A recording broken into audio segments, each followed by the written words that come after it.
Marienea, Basauriko emakumeen etxea, 2012ko maiatzean ireki genuen. Un espacio reivindicado históricamente por el movimiento feminista y las mujeres del municipio, donde las personas comprometidas en la lucha por la igualdad tuviéramos un espacio propio, seguro y diverso.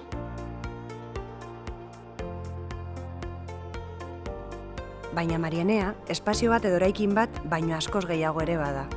Sareak ehuntzeko aukera bat da.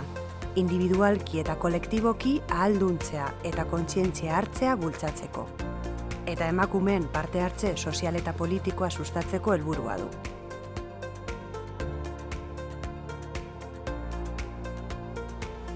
Marienean, emakumean hitzek hausnartu, eztabaidatu eta konspiratu egiten dugu.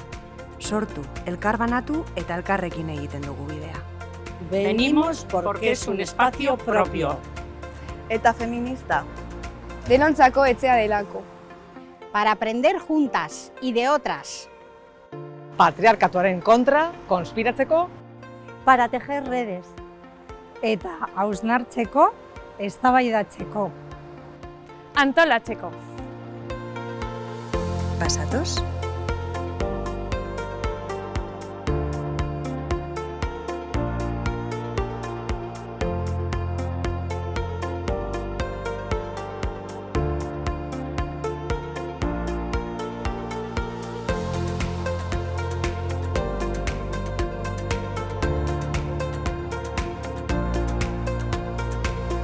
Gure etxea, zure etxea.